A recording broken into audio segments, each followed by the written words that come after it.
Hey guys, what is going on? And welcome back to that Wolfie Royals podcast. March already, episode 3 of 2023. Let's get straight to it, shall we? But before I do, just a few quick things to mention.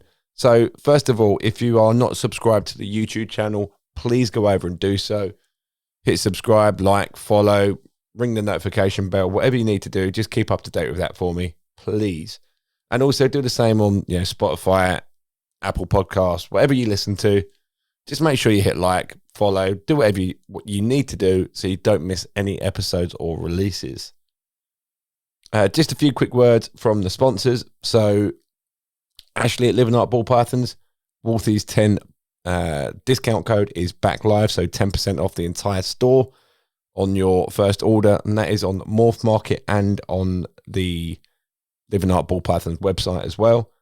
Sian over at Eve's Temptations is doing 33% off of all your keyrings for the month of March. Or if you purchase anything from a Morph Market, you get yourself some free keyrings as well. Scott Wilkinson Reptiles wants to mention the EU shipment, which is due in March. So if there is any animals you want over from Europe, don't miss out because bookings are closing in a week's time. So get that sorted while you can. And the boys at Wildracks will be couriering those animals as well. So if you are, up and down the length and breadth of the country and you need the animals delivered to your door, the boys at Wildracks can sort that as well.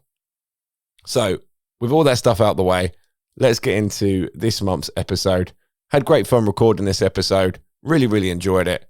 And I hope you guys do too. So without further ado, this is episode 3 of that Wolfie Royals podcast. Hi, it's Dan from World of Exotics. We're a specialist reptile shop based on the Wirral, proud to be sponsoring the Wolfie's Royals podcast. If you're ever in the area and need any of your reptile supplies, we're always fully stocked with live food, frozen food and everything else you need for your animals. We always try to have a wide selection of different species in store with a good selection of royal pythons. We update our animal lists weekly on our website at worldofexotics.co.uk, and please check out our social media on both Facebook and Instagram at World of Exotics. Now back to the podcast. Right, here we are with the guys from Candymania. Thank you all for coming down today. Hi. Thank you for having us. No problem at all. Why don't we start with a quick introduction of who you all are? Right, I'm Andy. I'm Erin. I'm Phoebe. I'm Harvey. And I'm Phoebe.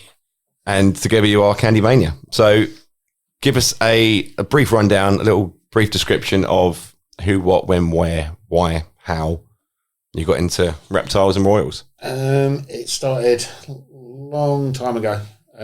I would actually be petrified to walk in the reptile house at the zoo. An old friend of mine, we sat in his house one Friday night, used to work with him, and he came in and he dumped his 6-foot male boa constrictor on my knee. And then Lovely.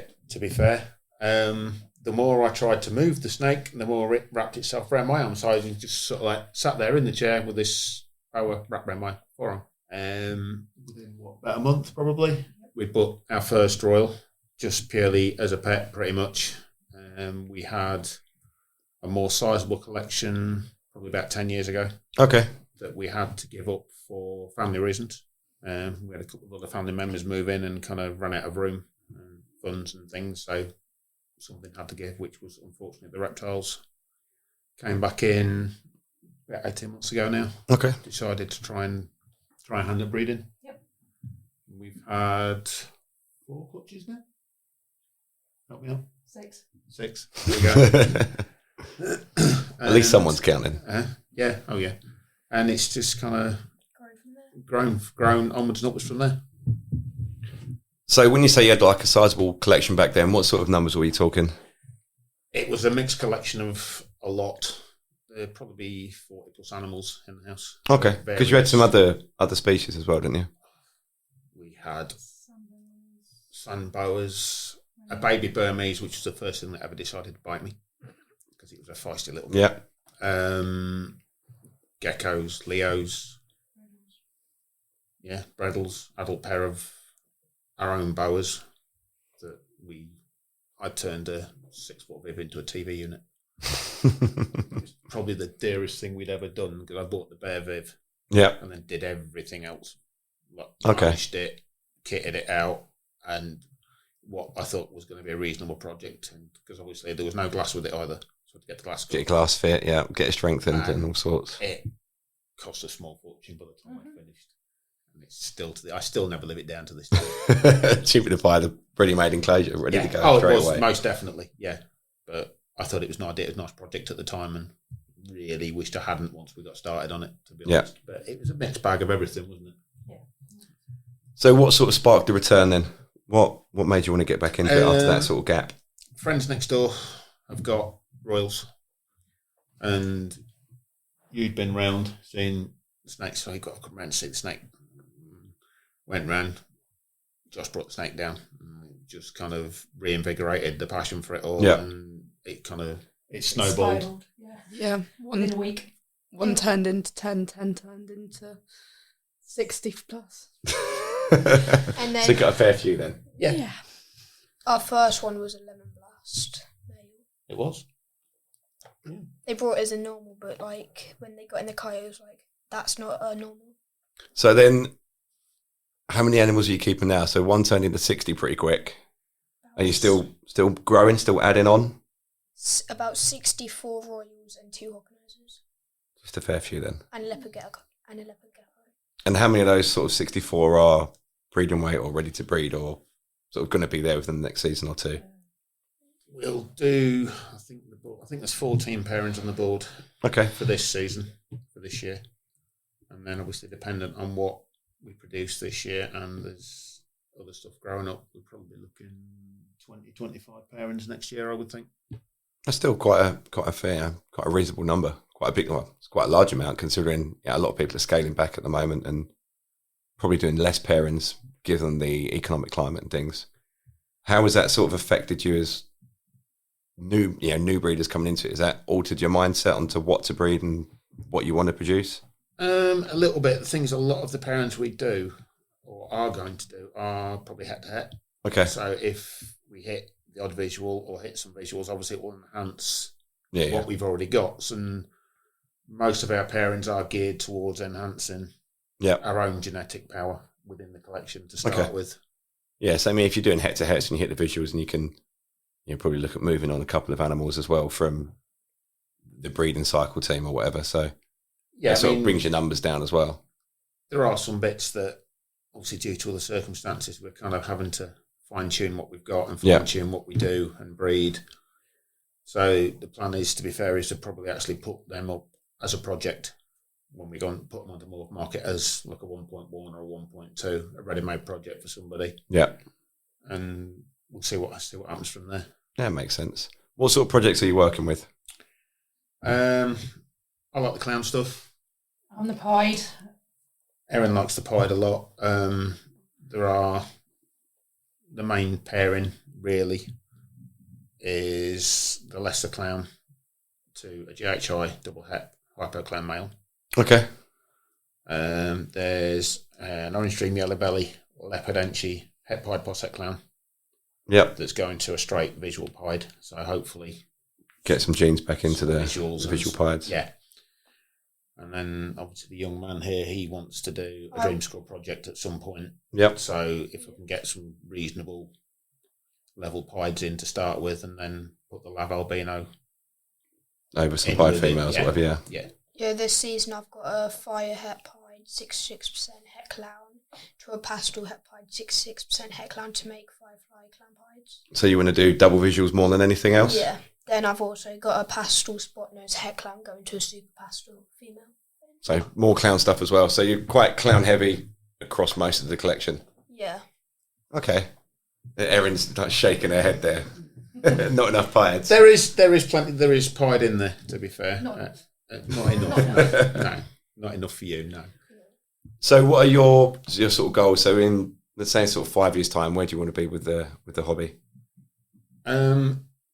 We got one of the reasons getting back into it because obviously I drive a truck for a living. Yep. I'm away probably anywhere from 3 nights to 5 nights. A week. In an ideal world, it would be nice that we can generate enough from this that I can scale back part time. What I do in a day job, do something like 3 or 4 days a week. Sort of thing would be nice. More time at home. Yeah. Obviously, I miss out on a lot with these guys being away. Yeah, it's even better than it's like a family project thing as well, that you're all interested in doing it, rather than just being a youth thing where you're locked away and don't get to see anyone. Yeah, That's all. this is the beauty, because obviously with me being away, these guys pick up the slack during the week. It's any spot cleaning or anything like that. It's Slaves. That's what you've got. Yeah. Yep. Don't get paid for it. Child labour. Yeah. Yep. Would you want to go full time with it as a business, or is it something you'd rather keep as a hobby and just sort of work part time around the? I think a mix of Around the both. income. I think a mix of both would be the ideal scenario. Yeah. And I'll never give up the driving full time completely. Stability is there, isn't it? I'll never be out of a job. Yeah. So it's, People always need stuff. yeah. So it's kind of it would be nice to scale it back quite considerably. To be honest, get some more quality family time. Yeah. Because obviously weekends just tend to disappear in the blink of an eye at the minute. Yeah, absolutely. Cleaning, feeding, all sorts of stuff. So Yeah. it's quite a demand, isn't it? Especially if you're working away, like you say, 3-5 days a week or whatever. That's a lot of work that needs to be done when you get back. It is, but like I say, the rest of the guys, the rest of the family, they all pitch in, and it helps. It helps with it being a full-on family affair. Yeah, because we're all involved and invested in it. Yeah, of course. So coming into the hobby, being sort of fairly new, who have been like the main inspirations and the people you sort of aspire to be like, that have given you sort of a bit of an influence? Or Gav at Balls to You, yeah, was a big help. We're part of his Patreon. He's given us a lot of help and advice, and we've made a lot of friends through the Patreon, to be quite honest. We've had help from yourself, obviously, quite a lot, especially with the little man. Those are probably the main two. UK. Yeah. The guys at Wildracks, to be fair, they've been a big help. And we've had a lot from Richard Deadman as well, haven't we? Okay. And what about things like YouTube channels and things? Are you watching anyone on YouTube? I'm watching Justin Bill cranking over. Yeah. Because they're main inspiration. What does he do? Anything nice? I also watch you and Balls to You. Okay. Quite a few things then. That's good. That's good to see. And I watch Brian Barshak. I started what probably got me into Royals with Brian Barchek back in, I think it was Animal Bites or Snake Bites days, I think, back then. I've been watching him for about 4 years now. Okay, is he still doing the daily vlogs? Sometimes. Okay, so that was sort of what got my attention when I was sort of first coming into it. Was he was the only one that was doing things consistently back then. Mm-hmm. Like there was videos every day, and they were quite sizable videos as well. 20 minutes, half hour a day. So It's a lot of work. There's a lot of pressure, a lot of effort to get that done. So that was what sort of got me. And I found him by accident, really. I was watching Prehistoric Pets popped up on Facebook. Right. And then they had big giant retics and stuff in the zoo that Jay had. And when it says suggested videos or whatever below, the next one popped up was Brian Barchett. It was like log number 100 and something. I was like, Jesus, I've got loads to watch back here. And that was sort of what I did, and just started watching back through them. And that's really what sort of scaled my interest and piqued my interest in it.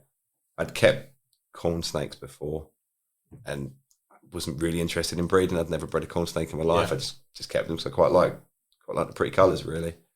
And then saw what you could do with Royals and breeding. And say Brian Barchett was pretty much the only one that I could find online at the time that was doing things consistently. So that's a good choice. So projects going forward. What genes do you want to add to the collection? What projects do you want to get into in the future? DG. Yep. We said we weren't going to do. It's your fault. Everyone's got to do something with DG. Yeah, we're blaming you. It's your fault on Manchester show.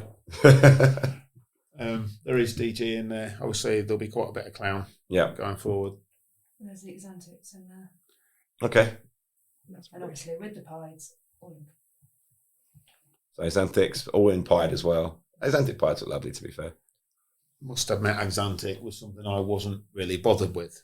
And it was Gav put a pair up. Because the pair we've got are 66% at DG as well. Okay. Male's visual Xanthic. Yeah. And every time I open the tub, it just seems to get brighter and brighter and brighter. And I kind of... Her fault. It's her fault. It's Erin's fault, to be fair. It was a project you wanted. Yep. So we bought the project, and yeah, it will get worked into. Axanthic DGs are stunning. Yeah. Absolutely stunning. And I think if two genes ever lent themselves to each other in a way that enhances both, it's Axanthic and DG. Yeah. Because there's so much that you look at Justin with the Axanthic DG clown and stuff. There's loads and loads of untapped potential still with those. Oh, yeah. I mean, that's the way it's going. Double, triple, recessive. Yeah. And you can keep those sort of black and white tones that the Axanthic sort of brings in. Yeah. Enhance that with DG and keep those tones there, which is, I think, what everyone. I think if the Axanthics looked like that standard, they'd be one of the most popular projects. Yeah. If Axanthic kept that black and white sort of look rather than getting a bit brown and a bit dusty, I think everyone would be working with it. Yeah. And we'll still work it into the pied. Yeah. Yeah, it makes sense. Any genes you don't like that you've bought and then you've gone, do you know what? That's not really for me. No, I don't think there is, if I'm honest.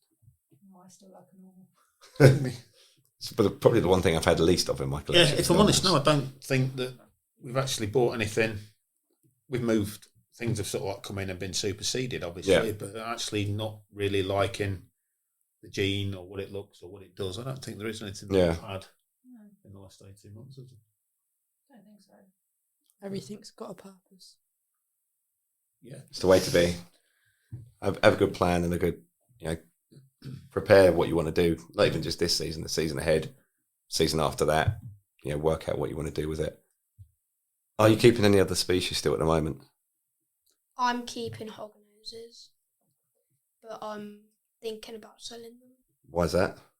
To save room and just to focus on the You want to buy more royals. Yeah. We created a monster. Well and truly created a monster. We gave them access to the morph market.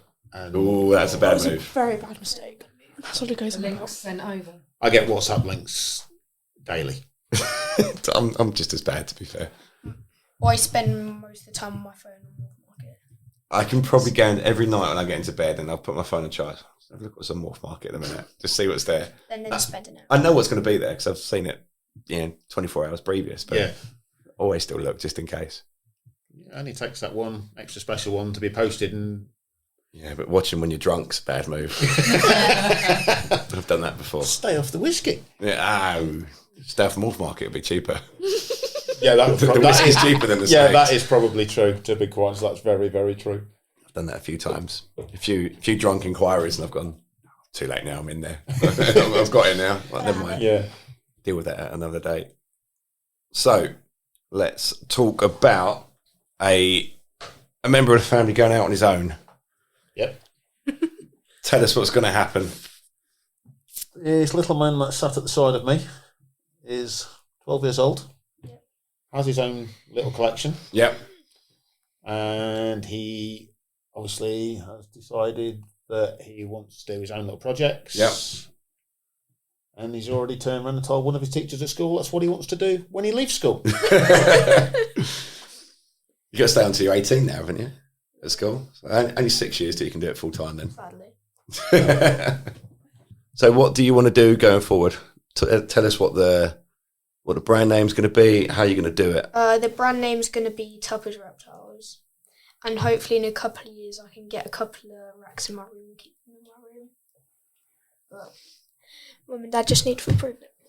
Oh, they nodded approvingly there. Do you know what's better to do? Just get racks in then and don't tell them. Yeah. Dad's already said he works away 3 to 5 days a week, so you've only got to convince one person. But they check my room most of the time. Yeah, but they can't chuck them out once they're there. Don't give him ideas. I'll hide them in my wardrobe. My motto has always been it's better to beg for forgiveness than it is to ask for permission. Now you really are giving him ideas. Thank you. Not just him. I've justified so many purchases to myself that way. But, never mind. Yeah, hopefully in the future I'll have this as a full-time job and I won't need to get a daily job. Just That'd be good. Stay at home, go on Morph Market. Buy what you want to buy. Yeah. Invest your money into that. Save your pocket money up. So what projects would you want to work in the future? I want to do super mahoganies and dreamers calls. That's what I want to do mostly. Yep. Then hopefully in the future I can do highways. Yep. I was going to do highways, but I've already got quite a lot of highways, so can't do highways yet. So what's the dream snake for you? Dream school. I've always liked the dream school. So then once you hit the dream school, what are you going to do with it? Where are you going to take it? I will keep on putting other genetics in it, like blade, gravel, pipe, clown. Yeah. Clown dream school would look nice. Holy Grail. Holy Grail. No, they are. I like dream schools a lot. So I've got a double het female out there that I need to do something with. But things have slipped off. Just never had the time to. Can't work with every project all the time, especially when you get limited space. I didn't really know what to do, so I've put that on a bit of a back burner for now. So this is the thing we've had to streamline a little bit of where we're taking it, but in the long run, it will probably be a good thing because it gives us more focus. Yeah, we've got to really think about what we want to do and where we want to take it. So, what's the sort of sweet spot in terms of numbers for you, breeding wise? We don't really know at the minute, do we? Purely for the fact that obviously it's still new, it's still early. Yeah, not had a full big season yet. Yeah, so we get one of them probably get this year out of the way, and then is it too much? Is it not enough? And evaluate it from there. How much work it's been. Obviously, with the slower market, we have scaled back a little bit on what we were going to do. Yeah, but like I say, most of it enhances what we've already got. So a lot of it we're just going to push on with. Be holdbacks anyway. Yeah. In the future, I just want like as much as I can have. You want quantity, just as many as you can get in there. Yeah. Start building extensions on the side of the houses, new rooms. He can wait for that till he's got his own house. I'm going to buy a big house and have a nice big shed in the garden. You could live in the shed and change the house into a snake room. Probably. Snake house. Yeah, but thinks he would. He actually probably would, to be quite honest. That's the scary thing. Snakes. What do you need? You don't need much, do you? A bit of shelter, a bit of warmth. So you mentioned there that you are a member of Gav's Patreon. Yeah. How were you finding it? We've made an awful lot of friendships through it. We've had a lot of help and support. We've given help and support through that community, to be honest. It's probably about even given and received, to be quite honest. Okay. And yeah, like I say, we've made a lot of friendships through it. Yeah. How do you find like the level of sort of advice, support, or whatever on there compared to like your standard Facebook groups and forums and things? Because obviously coming into it, you've probably seen some awful advice given out on Facebook or been given awful advice, and most of it is generally by people that don't know what they're doing and they've been on the Facebook groups for 20 minutes. And they say they know what they're doing, but they don't. Yeah. I must admit, the Facebook groups, I tend to, I am on them, or we are on them, but we kind of tend to stay away from a lot of it, to be quite honest. A lot of what we do is on Instagram. Yeah. Same as a lot of other people, to be quite honest. Yeah. I mean, I'm on Facebook. I literally just gone there to have a nose around and see what people are doing, and that's it. But most of the time is spent on Instagram. I must admit, you say you see the posts on the groups, and some of it is somebody asking a genuine question. They just get jumped on, don't they? They get absolutely hammered for. But unfortunately, some of it, the answer's easily found as well. That's I mean, there are some people that and they do things, and I see some posts and I look and I think, oh god, this is gonna unfold here. Like someone's gonna get an absolute lashing. Yeah, you can see the ones that are gonna get absolutely slammed. Yeah, and you do it. Some of it is deservedly so. You see some bits and you think that's awful. Like, how have you got away with that, or why are you doing that, and whatever. But some of it is completely unjustified. Where people feel like their opinion has to count, don't they? This is the trouble. Yeah, I mean, the thing is, like, obviously with the Patreon, we went to the show. Yeah. The first breeders meet that Gav did last year, and it took me all day just to do a lap of the room. Yeah. Yeah, I literally did one lap of the room, I think, all day, because you move about 3 feet and there's somebody else to talk to. And I mean, we really used it as a social exercise, didn't we? Yeah. Those smaller shows are fantastic for the social aspect of things, because you do actually get to speak to people, meet people. It's all right bumping into people at like the Doncaster and the Manchester shows and stuff, but there's so much hustle and bustle going on, really. You don't get to spend any time talking to anyone. You don't really get to, although you're meeting people, you don't really get to actually interact with them properly. No, I mean, the SWC, that was exactly the same. I mean, that was absolutely brilliant. Yeah, it's a great show. Where it is, the kids could just go off outside, like they'd left like the footballs and bits and pieces out for the kids, so they've got stuff to do. Yeah. They can't get out the school grounds. No. So No, you're trapped. the kids can run off and do as they please. Yeah. And the adults can have a chit chat. yeah. It's a great venue as well there. Yeah. Oh, Yeah, the school hall there is fantastic for it. There was a play area, goals, footballs. And they had the brownie truck outside as well, which got frequented many a times. Oh, yes. Spot on. The brownies were so nice. I did try and swap some snakes for brownies, but they weren't having it at the time. So I'll try again next She's year. got one now, then. Yeah. She's got one now. Yeah, she's got. Yeah, I'll try harder next time. What was it? Was it a Mars bar one? Mars bar brownie. It was bloody lovely. Yeah. Absolutely lovely. Trade a snake for 100 brownies. Well, I want 200 brownies. I'll go for more. But how do you find the sort of smaller shows compared to the big shows? Far better. Yeah. Much better. The smaller shows are a lot better because you can spend time talking, but the bigger shows, you have one look, then you have to move on. Yeah. People will be pushing you. Yeah. No, it is. There's a lot of crowds around the tables at the big show. I like the smaller shows. I think they're great. I think that's probably the route that most shows are going to be going, especially with IHS being down to 2 shows a year this year.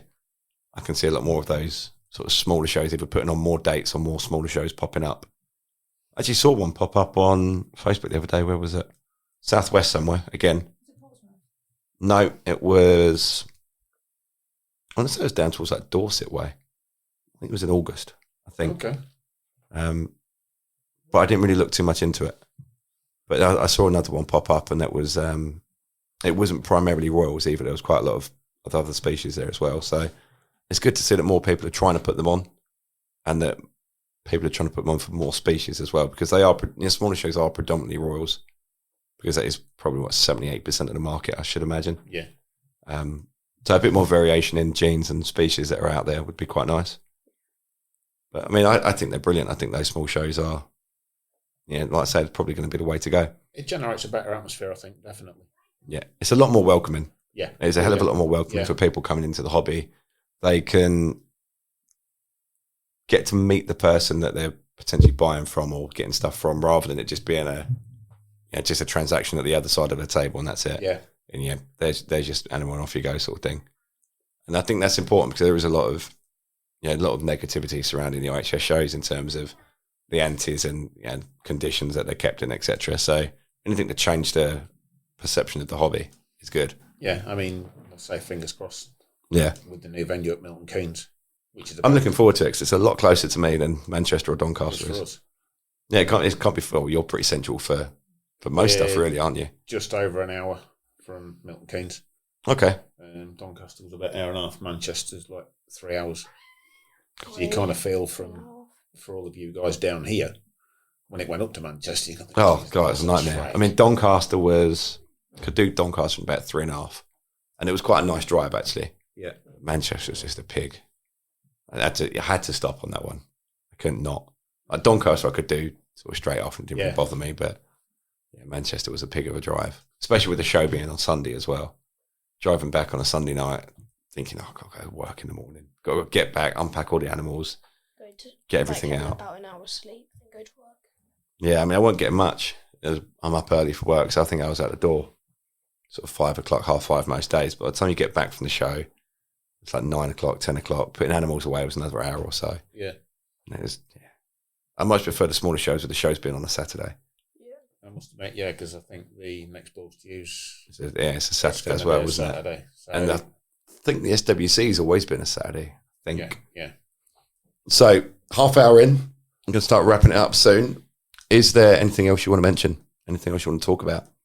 And basically, the only other bit really is the little lady has her own little pet that is obviously a reptile. A leopard gecko, and its name is Batman. We got him from Toby, and he's blind in one eye. Is that Toby at Wildracks? It is, yes. Okay. Yes. And how long have you had that for? About 8 months. Oh, okay. Cool. And do you want to get any more, or are you just happy keeping the one? I wanted to start breeding them. You're going to start breeding the leopard geckos. It's going to be a zoo in your house soon. Oh God, it already is. You're going to have more and more now. Yeah, it's we don't do too bad with the fairies as well that we've got. Is there anyone else in the house that keeps reptiles or any sort of other animal species at all? Yeah, there is. Phoebe's got her own praying mantis, but she did have a pair, but One died. Okay. And are you going to get any more, or are you just going to keep the one? I'm hoping to get a couple of orchid ones in a few weeks. Okay. So, looking at that. That'd be pretty cool. Yeah. Plug yourself. Where can people find you? Where can people contact you? Instagram, Facebook, all Candymania Reptiles. Morph Market's the same. Yep. There is a little bit that goes on Vero, but not a great deal. Didn't even know anyone used it anymore. I never signed up to it. It started and kind of died off very quickly. I thought it would. MeWe's another one that kind of started and... I kept getting messages to join that, and it did my head in, so I blocked everyone that sent me those things. Yeah. It's most of it's on Instagram. Obviously, the Morph Market page there. Yep. The link, obviously, is in the bio on Instagram. Yep. To the Morph Market. But, yeah, all the Candymania Reptiles. And Harvey, where can people find you? Instagram is Toppers Reptiles. There we go. So go ahead, give them a follow, click like, do whatever you need to do, and thank you very much for coming on, guys. Thank you very much for having us. No problem.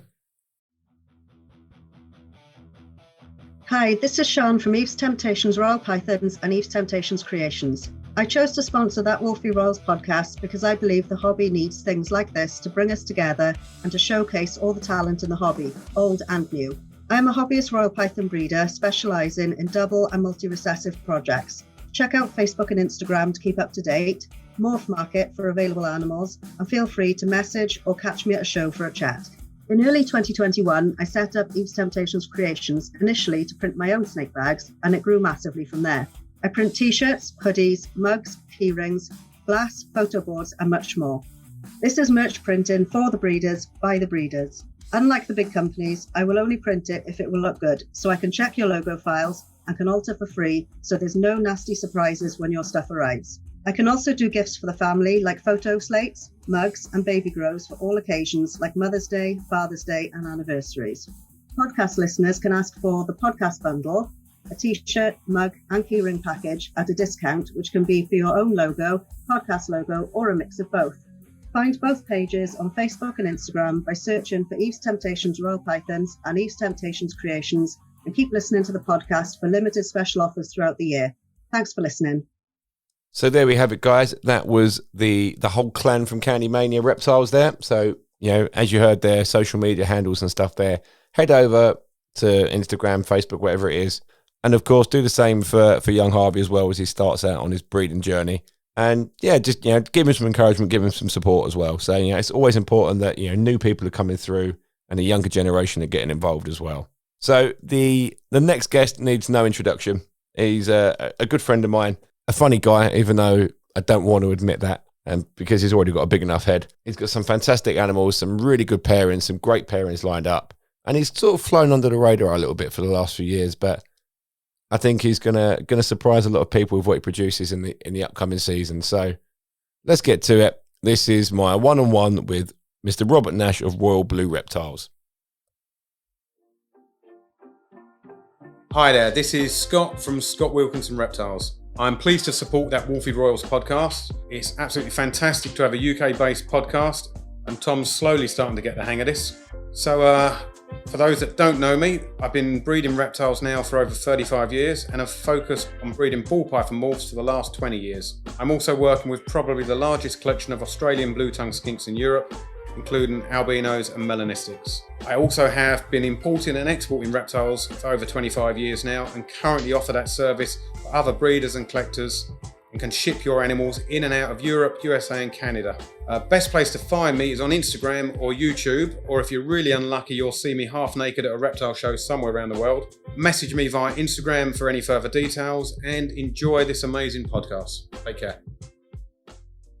So here we are with Mr. Rob Nash of Royal Blue Reptiles, round 2. That's a secret. Yeah, no, not now. Cat's out the bag. So round 2 after some audio technical difficulties. So here we are again, the re-record with Rob. How are you, Yes, mate? I've never done one podcast, now I'm doing 2. Not through choice. 2 of the same ones. Yeah, exactly. Yeah, I'm good, thanks, mate. Yeah, I'm good. Yeah, it's good to be on here. Been looking forward to so much. And, It's almost like I only saw you like 2 weeks ago. It does seem like that, doesn't it? Yeah. Like I say, here we go again. So, we'll start with a similar line of questioning. Mm-hmm. Tell us about how you got into reptiles and more specifically royals. Right.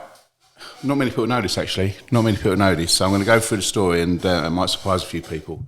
So at the age of 8, between age of 8 and 11 as a child, I actually lived in Africa. I just feel like you're telling me a joke now. No, I did.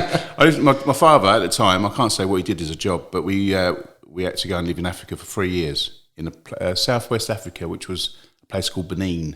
Most people have heard of it. And I lived there for 3 years. Schooled there. We lived there with my brother, obviously my mum and dad. And I've always massively been into animals, regarding the reptiles or any animal. I've always been into animals. And we were quite close to, I don't know if you call it a ranch or farm, but it was kind of a guy that would go round and he was a snake wrangler. Yeah. And I just kind of got friendly with his son.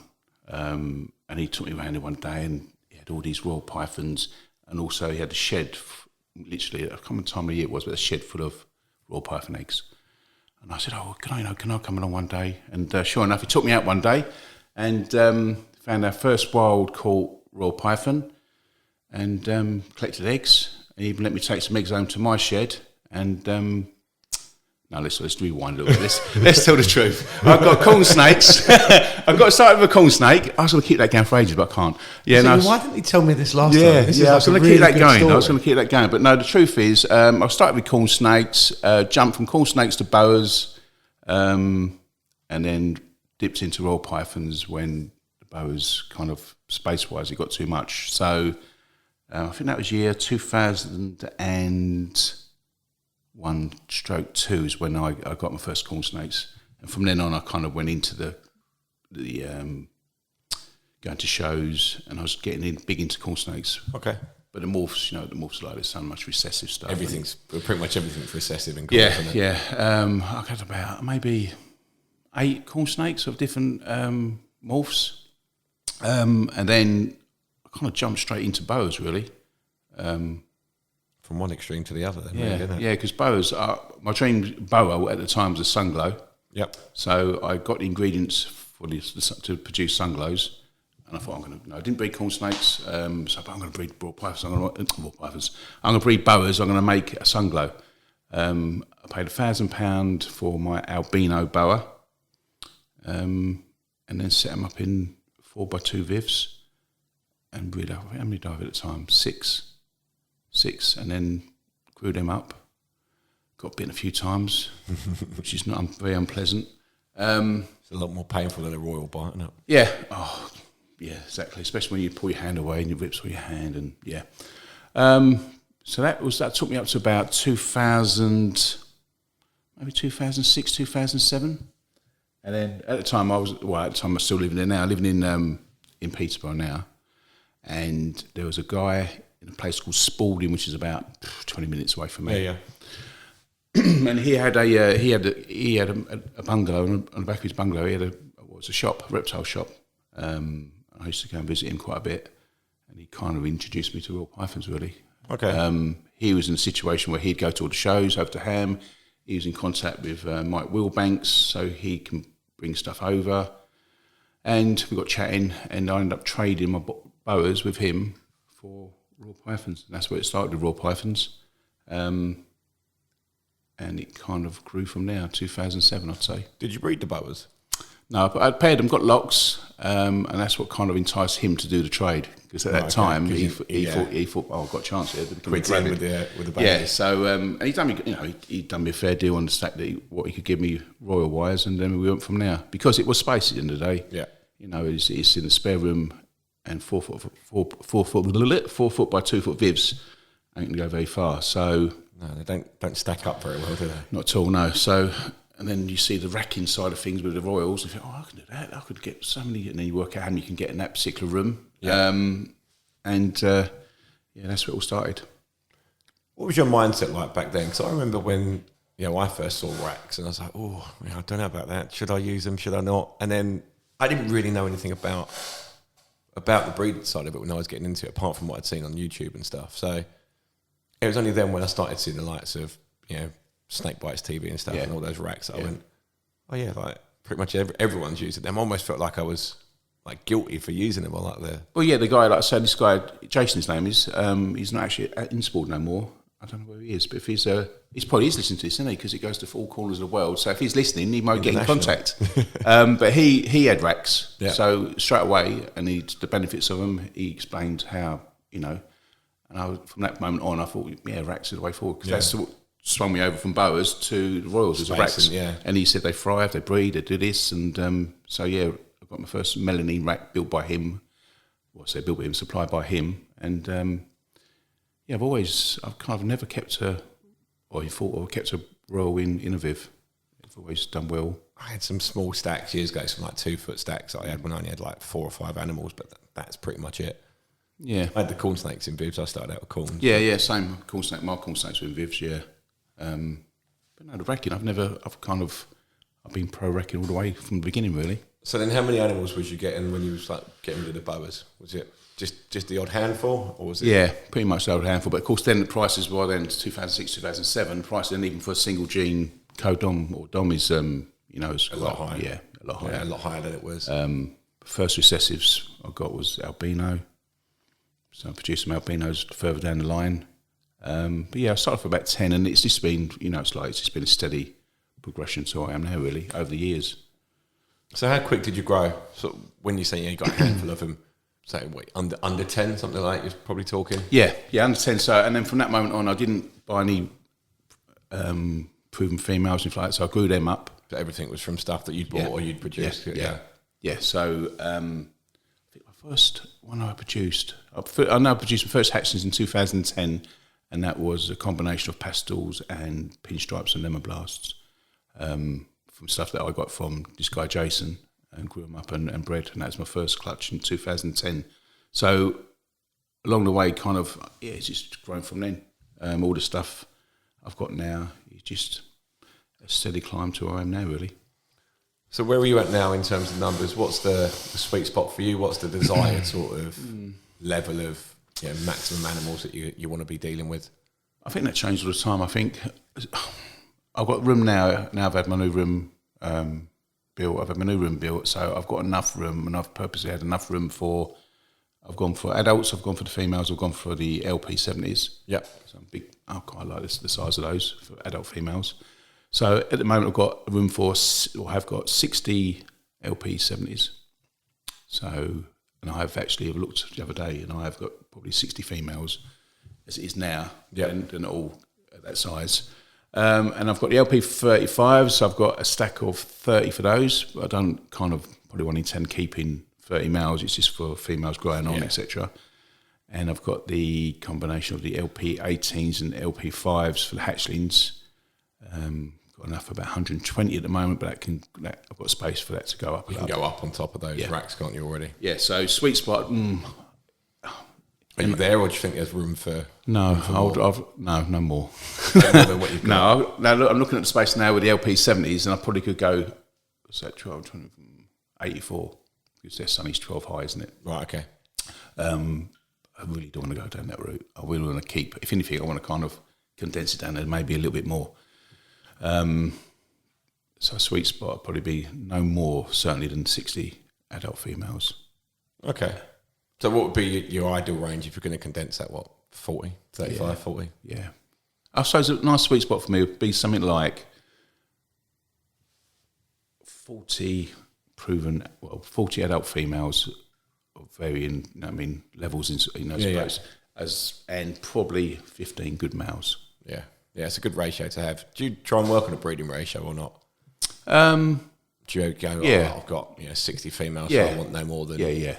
After maybe 1 to 3, maybe 1 to 4. But saying that I'm actually doing a 1 to 5 this year, but that's doable. I think I don't. And it depends on the male, doesn't it? If the male's smashing food every week and he's breeding happily, then why not? But the thing with me, I think over the years I've been doing it since say 2007, so I've accumulated so many different genes. Yeah.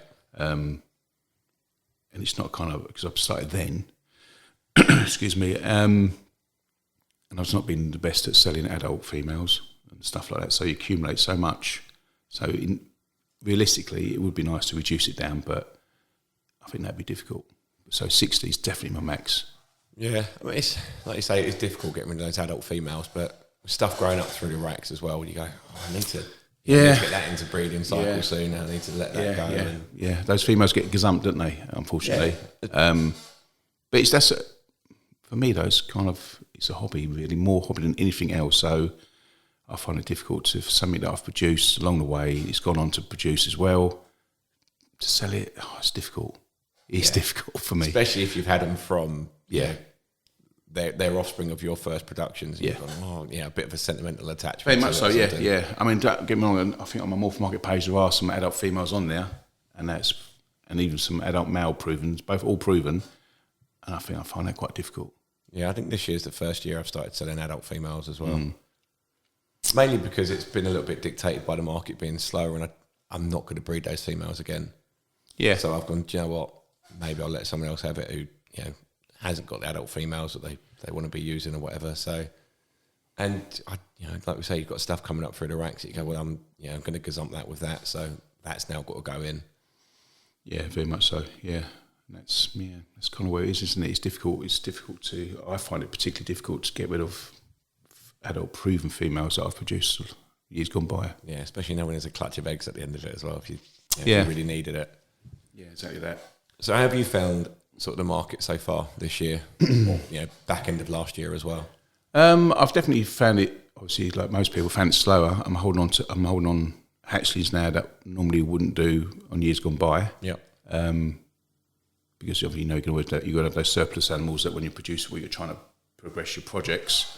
But yeah, no, I've noticed that, definitely hold on to them more so this year than most years. So, we talked about a little bit earlier about it can be quite challenging, the fact that you're sitting on... It's quite disheartening sometimes. Yeah. Some of the animals that you produce that you think are not going to be sought after because, you think, someone's definitely going to buy this and I'm going to get money, but you think it's going to be a decent enough animal that someone's going to want it to, they buy it and you progress what you're doing with it, that stuff as well. Yeah, 100%, which is, say, disheartening. I think it's peaks and troughs. You have moments where you're really motivated. I'm going to have potentially more time on my hands, so it will be easier. But if you're looking after all your adults as well as maybe, 40 hatchlings, it's feeding and cleaning. It can be a little bit disheartening, but it is what it is. Yeah. Like we were talking about earlier, it's peaks and troughs. What do you think is going to happen with the market? Do you see it turning around within the next 6 months to a year, or do you think it's a longer process? It'd be nice to have a crystal ball, wouldn't it? Because you can't tell. I think people spoke about this before. They had little, lulls, as it were, and it's come full circle. So I think we're coming off the pandemic, as it were, the COVID, where it was like boom time, wasn't it? It was. Like, and I think this is magnified. The downside of this now, the downtime, is magnified because of that. So if you forget about the pandemic, how it was and how it has been over the years, I think it is a dip. I definitely think we're going to come out of it, but when, I don't know. I'd love to know when. Yeah, I mean, I see a lot of people at the moment. The term, not so much a market recession, a market correction is what people. That's saying. I've heard that. Yeah, that term. I think that's very true. There's, like you say, prices have been so inflated by that COVID boom, where everyone was spending money that they weren't working for, and was just extra money sitting there. No one was going out and going on holidays or going out for meals because you couldn't go anywhere. So people had a lot more expendable income that they couldn't spend. So what else am I doing? Right, I'm doing snakes. Okay, I'll just go and spend some money on those. Yeah, and I thought that brought people into the hobby. Whether they're still in the hobby now, I don't know. I think there's going to be a big dropout from that. Yeah, maybe. Definitely. Something we touched on earlier then, the building of your room. Sole purpose, dedicated room. Yep. Talk us through the build process. It's an integral garage. So, and my idea over the many years was definitely to convert that garage. Yep. I think you've seen, obviously, I've converted into standard where it wouldn't necessarily have to be a snake room. It can be any room. It's an additional room within the house. So I did it very much of that standard where it is just an extension to the house. And I measured, and I spoke about what racks I've got in there now. It's kind of purpose built. I can go in there, and everything's contained. I've got my sink, I've got everything else I need in there. And that's what's given me a little bit of a boost, is to getting in there as opposed to kind of higgledy-piggledy in a spare room. So that has given me a bit of a boost. And we talked about the holding on to hatchlings. It's not really a problem other than the work involved. It's because I've got the space now. Yeah, and you can add those levels up if you need to produce more. And it's more in there. Between me and you, or probably not between me and you, but wrong place to tell me a secret. Well, I've got another room now. I've got 2 rooms really. I've got a room I've just had built, and I've still got the other room. Yeah. So do you still have the racks up there as well? I've sold a couple, but I have. Yeah, I've got a hatchling rack, so that could also you've got a bit of and the boa and the tortoise and the green tree python still live in that room, so they're going to stay there. So I'll always be able to sort of wangle it where it's still going to be that room. Yeah, it's not going to be used for anything else. So if anyone was looking at building a dedicated room, like a single purpose room now for royals, what would be your advice and your do's and don'ts? What would you say, things that you've learned through that process? You've gone, I'd do that differently, or I wouldn't do that. It's difficult to say because mine's integral garage. It was a fairly straightforward.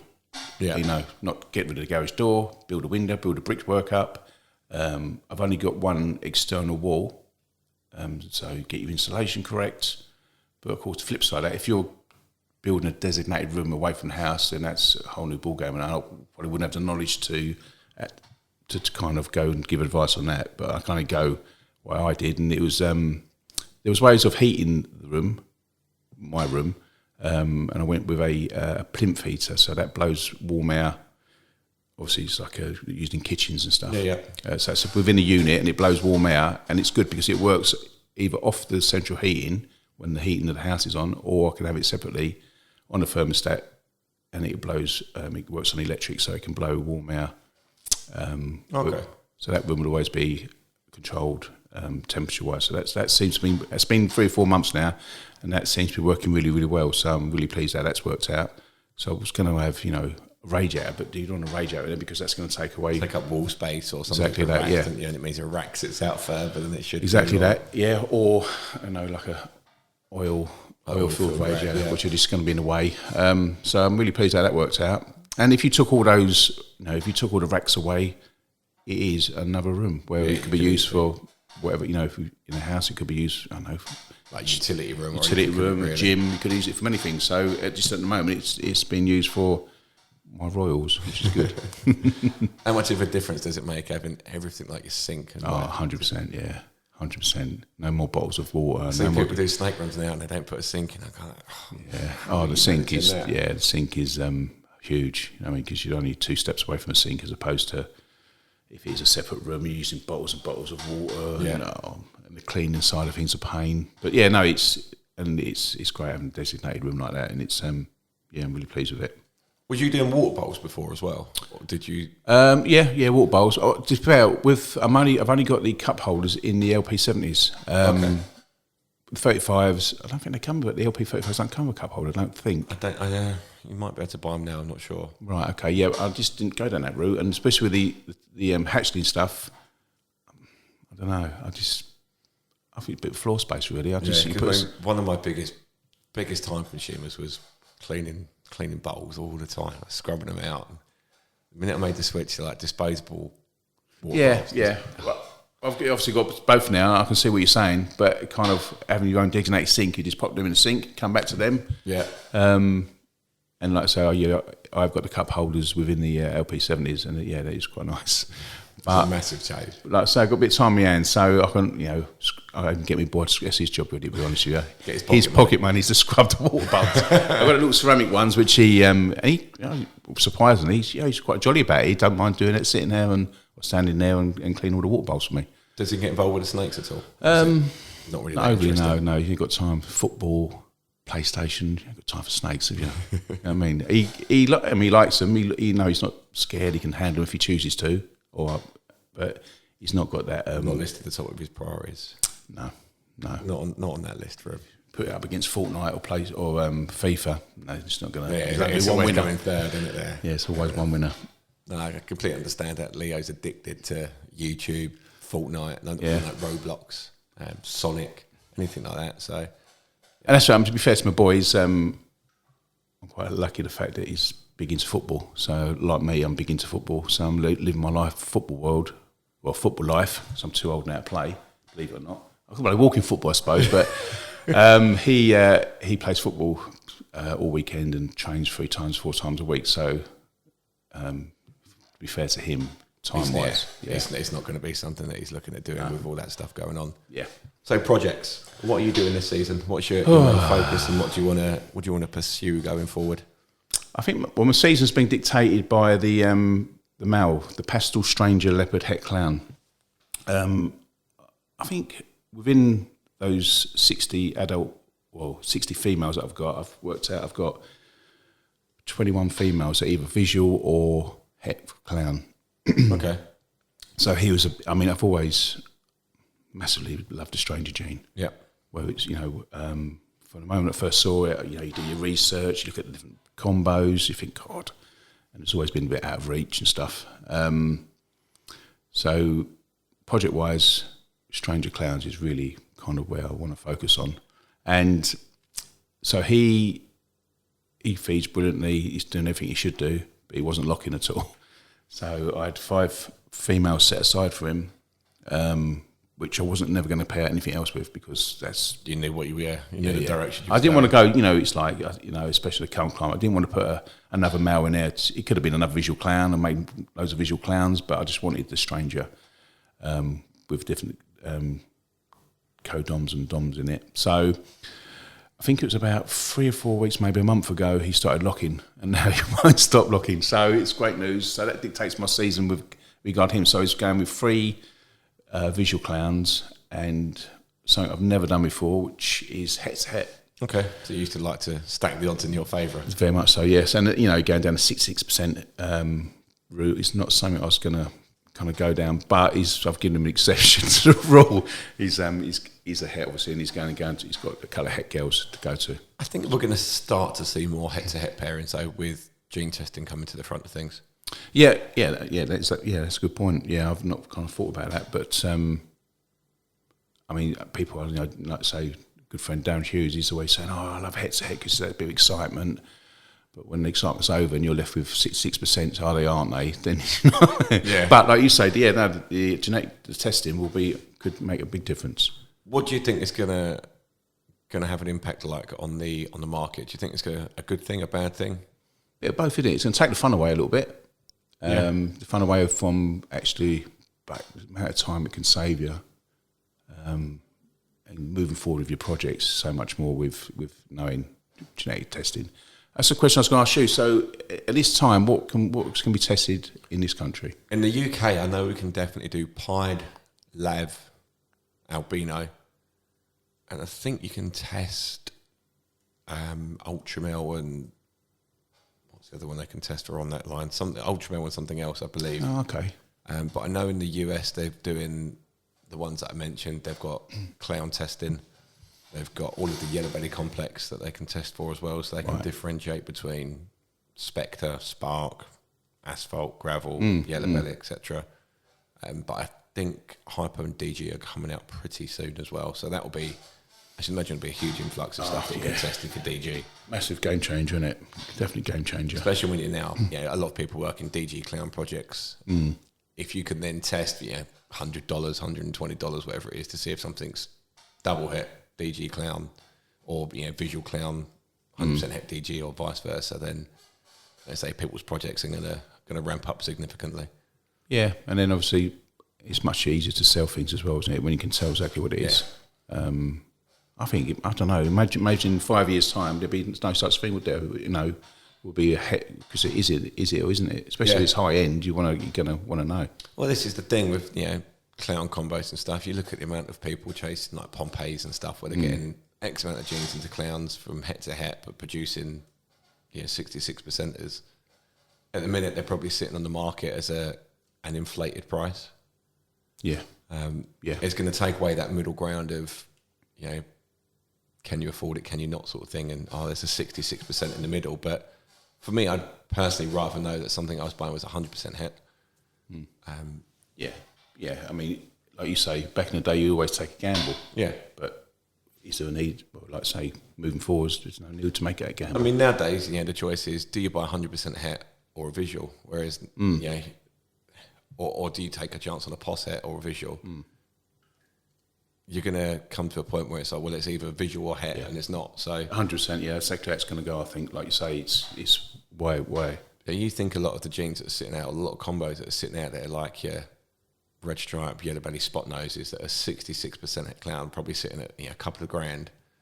When that gene test gets done and it says, okay, it's not het clown, that drops way down. But when it proves out that it is clown, it goes up. So I don't think it's going to affect the market massively, but I think it will put a bit more certainty on the market. So what about if you're the breeder, would you, and you had something that was 66%, would you say to that potential buyer, would you test it, or would you say to it, look, you can have it for this price, you can have it for this price, but obviously it'd be down to you to test. Yeah.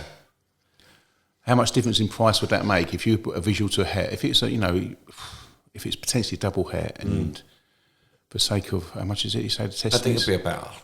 I know in the US at the minute, like a single gene test is about $65. Something like that. I mean, you're not going to and the difference between a het and a not het is going to be more than $65. It's more than $65, isn't it? So I'd be interested to know what. I suppose it depends how much you want to keep the animals that you're producing. If you're producing animals that are on there and you're producing them from holdbacks, then I would test everything from the club. Yeah. If your collection. If I was not that worried about testing it, or not that worried about producing, that particular combo, I'd maybe list it as a 66% and reduce the price a bit and let someone else take a gamble on it. If it was stuff that was going to be a holdback, then I'd go, I'm going to try that and test it all. So in the UK, so there's only, was there one place doing the testing? As far as I know, yeah. As far as I know, it's only Danny Cosgrove at the moment that's doing it. Will it change? Will more people do it? And will he have more tests available? I assume he will in the future. I just don't know how quick they're or how readily available they're going to be. I did speak to him about coming on and doing an episode, but he said he's so tied up with things at the minute with people ramping up. The amount of sheds and stuff going into him that I think he's even stopped breeding now because he's so focusing solely on the gene testing. Yes, it's a nice little niche in the market, that, isn't it? Very much so. It's always, isn't it? There's always going to be a need for it with more and more combos being produced. We've got squeaky chairs, haven't we? You're squeaking more than I am. We need a better podcast studio, really. Hopefully the host will supply us with some better seating for the next arrangement. Oh, it's put me off. I don't know what I was going to say. I was going to tell loads of jokes to be really funny, but I can't work in these squeaky chairs.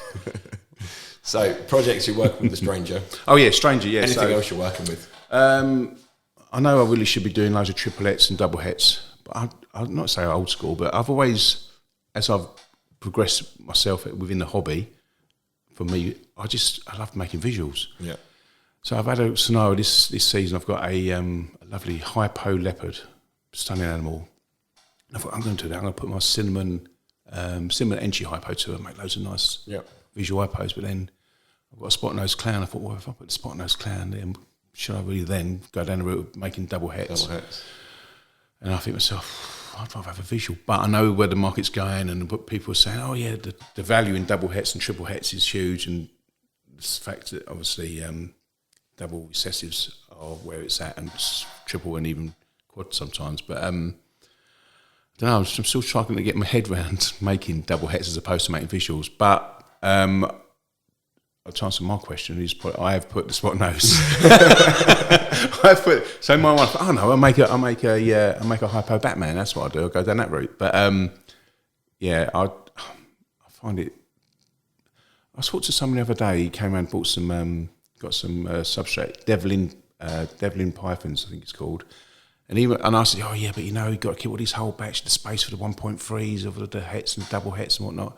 But he made a good point saying, well, but when you start making the doubles and triple visuals, you're reducing your collection down massively because you've got them. So swings and roundabouts. I was of the mindset, well, if I've got the room to produce keep all these double and triple hets, but it's kind of a double-edged sword now. I was a bit like you. When I first started breeding, I was fascinated with codom stuff that was easy to produce, get lots of genes in there, make really nice looking animals. And at the time they were, they commanded a certain value. You knew you was going to sell a 3 or 4 gene animal for 300, 400 quid or something. Yeah, so you knew you was getting your money. And I was always not avoiding recessive stuff, but I was always probably a bit behind on recessives. So I made this sort of decision about 3 years ago now that if I had recessives that I weren't doing anything with, I was going to put other recessives to it just to start the train and see where it goes. And that sort of pushed me into DG Pied and DG Clown. And at the time, you couldn't really buy them. So the only way you was going to be able to make them was, the only way you was going to be able to get them was to make them. So it was a bit of a long-winded process. But now, hopefully, you start to see the fruits of the labour a bit more. And if you've been into the hobby, I don't know, 5 years or so, that was always, that's going to be the best route. Yeah. Because I've been 20 years I've been keeping those, say 17, 18 years Royals. Yeah. I've accumulated so many genes, and it used to be, look, it's a 5 and 6 gene codom and blah, blah. And now it's all gone down the recessive route. And it's just difficult for me to probably... But those recessives will come back in, because once people have made those doubles and triple visuals, those... they're going to have to start stacking the codoms again, because... because that's what it's going to... it's going to have to go that way, wouldn't it? Where else could it go? But it's funny, it's talking about recessives. I've got loads of recessive stuff now. I've got Clown, DG, Ultramil, Hypo. I've even Lavender. I've even got a couple of Pieds, believe it or not. Only because the Lavender, the Pied thing, I really going to go down the Dream Score route. But so I've got the recessives there. Would you say you're now leaning more heavy on recessive pairings than you was previously? Definitely this season, yeah. I can't even think of, because I've reduced the pairings massively this season. I think I've only got one pairing. I think I've done about, I don't know, off the top of my head, maybe 10 pairings, and only one pairing is not recessive. I think that was a leopard to hurricane yellow belly, because for me, I want a 3 gene combo, that hurricane, leopard, yellow belly. All the others, like you say, is all for the recessive side of things. How many of those recessives are you crossing this year? How many multiple recessives are you going for? Not many at all. No, not many at all. It's all going to be trying to make the visuals. Make the visuals, yeah. Some, maybe I'm not old school, but maybe I'm falling behind on that side of things. But end of the day, it's a hobby, and I just love making the visuals. The spot nose clown has gone to the hypo leopard. The stranger's been busy, like I say. Hold on. I've actually got a leopard spot nose double het DG clown gone to DG. Okay. So to make some visual DGs, pos het clowns. Yeah. I've got that male from downstairs. So he's been to a couple of visual DGs. So you hopefully make the DGs with the pos het clown bit attached. Shed test them, find out which ones to keep. There you go. That's it. Yeah, that's what should be my mindset more is the fact that the possets are potentially, you can prove that they're going to be without sitting on them for 2-3 years. I mean, it's all right when they're males, you could take a chance on it, but so nothing worse than sitting on a female trying to prove it out. It doesn't prove, and it doesn't prove the first year or the second year, and you're still 5 years down, 6 years, 7 years down the line, you're still none the wiser. Yeah. Hence why we talked about the testing is going to be a massive game changer. Oh, definitely. Especially for people who are into the breeding side of it more than the keeping side of it. There's quite a large number of people still that have got all these animals that don't really breed, so it's going to be no different to them. But for those that are really trying to push the doubles, the triples, and like say the quads eventually, it's an absolute game changer. Yeah, very much so. So animals or genes going forward, is there anything you want to add to the collection? Before we doing this podcast, I was going to spend the time and I was going to go through my whole collection and work out how many genes I've got. I haven't done that yet, but I can't. I've got so many genes. Whether it's recessive doms or codoms, I've got so many. I do like probably the monsoon. I do like the monsoon. Okay. Off the top of my head, that's probably, or maybe. I had to go down the white lace route, go through lace. But monsoon is probably the only one I'd really... It was always stranger. That was my... I've got to get straight. But now I'm lucky enough to have a couple of strangers. I've got that male I talked about. I've also got a female stranger, which is 66% het. Okay, that's a good night. 66% het clown. Okay. So that could be a game changer. So did you get them before the Super Stranger was proven? Yes. Yeah, I got the first one, the male, the pastel leopard stranger. I got that after the all debate about the mahogany and the stranger. I got that after that. And then since we found out, let's say, the super stranger. Yeah. So now, like I say, that could be an option going forward. Stranger possible heckler. Yeah, they're completely unrelated. They're completely unrelated. So yeah, that could be unless I get it tested for clown or when that comes into play. If not, then I've really got to try and prove out with a visual clown first. Yeah. But yeah, down the line, that could definitely super strangers would be magic. Yeah, that'd be absolutely crazy. So what do you want to add? Just monsoon? Monsoon, yeah. I think off the top of my head, probably monsoon. I do like. I mean, people down on monsoon sounds a super pinstripe, that sort of thing. But I do like that sort of pattern. And it's in its infancy, isn't it? Infancy. There's not a lot been done with it, really. No. And I've been told potentially. I think that my stranger could be possibly Het Moray. So yeah, it came from it came from that same line where it was floating around in. So that that might be a good thing in the future. But yeah, whether I add monsoon anytime soon, I don't know. They're compatible as well, aren't they? Moray and monsoon. Yeah. They're kind of the same thing, but they've not been called the same thing because they can't prove the same lineage and things. Yeah, I remember it. It was Iris, wasn't it? Yeah, the Moray. It was Stranger and the Moray, wasn't it? Iris. Yeah. So what you say? You talking about the Moray and the monsoon? Yeah. Because monsoon's Dave Green, wasn't it? Yeah, founded that. That's quite and then again Iris for the Moray. Yeah. It's crazy how those genes just pop up in your animals, though, isn't it? Like, and you get so lucky that you get a Stranger and Moray pop out. Yeah, it is unbelievable, isn't it? I can't even hit pastel in a super pastel pair. I suppose you've got to have the eye for it as well, haven't you? You've got to kind of really have the eye for that sort of thing as well, that something new pops up. Yeah. It goes back to space, though, doesn't it? How much do you keep back yet? Yeah. Exactly. How many times you see it, you get it put on social media, this has popped up, is it this, or is it just a normal, funny looking normal? Yeah. Everyone slates you, it's a funky normal. But exactly, probably not. There's back in the time, there's probably the Dinka projects, there was probably lots of... Well, you must have seen loads when you was out catching them in Africa. Exactly, yeah. There was Dinkas galore, yeah. I just wished I kept that going for a little bit longer. Because I had loads of stories about that, growing up in Africa. I was going, wow. Yeah, but going back to your question, at the top of my head, probably just monsoon. I'd like to add along the way. No, I think there's loads to be done with it still. Like you say, I've only ever really seen the Bell complex stuff because it popped up in the Bell, didn't it? So I've only ever seen the special and the crystal and the Mojave stuff. So the Mojave stuff's quite a lot about isn't it? Mojave monsoon. It'd be interesting once more and more genes get put into it and see where it goes. There's a ghost into it. That'd be really nice. Even just standard DG monsoons would be incredible, I think. Yeah. The colour on that with that crazy pattern. Get pastel into that look fantastic. Unbelievable. So obviously you've been around in the hobby for quite a while. What would you say are the best things about the hobby? The best things? Get open. You're going to do the question. Is it the question where it's the three best things and the three worst things? Best things in the hobby for you. It's difficult because a lot of them have been said before. For me, the best things, it's got to be eggs pipping. Yeah, eggs pipping, or if that way inclined, eggs cutting. But producing the hatchlings that you've along the way you've had the goal of producing a certain morph, and there it is in front of you. So that is so satisfying. Likewise, it's the case of producing a female that's gone on to produce eggs itself. I love that. I love that side of things.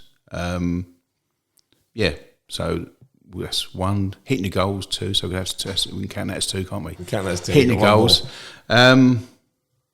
You've got a notepad. You shouldn't be struggling for answers. Oh no, the community. No, it's not as much the community, but I've made friends along the way. So you got like a group of friends.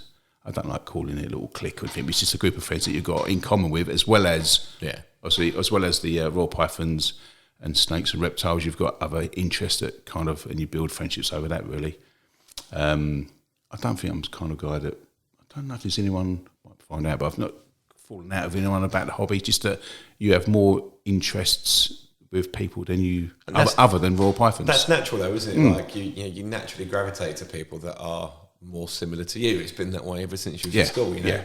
If you was into football at school, you weren't going to go and hang about with a kid who was into playing video games all the time. Exactly. Yeah, that's just life. Yeah, you're right. That's just life. I mean, people that are lucky enough to be friends with me is probably, I can't use yourself, Darren Hughes. Honoured. Yeah, I know Darren Stairs. Looking forward to going on holiday with him in April. Unfortunately, Darren's coming, but we're not on the same flight, so that's good. But yeah, no, you kind of, it's not just, because you don't go out and just talk about snakes all the time. You've got pop, you can talk about golf. It's the last thing that sometimes you talk about, isn't it? Darren's a struggle because he's literally boring. He ain't Darren's just, he ain't sporty at all. You know what I mean? But you forgive him for that because he just talks too much. But it's his friends, yeah. So friends, obviously without the hobby, there'll be friends that I'm not friends with. Yeah.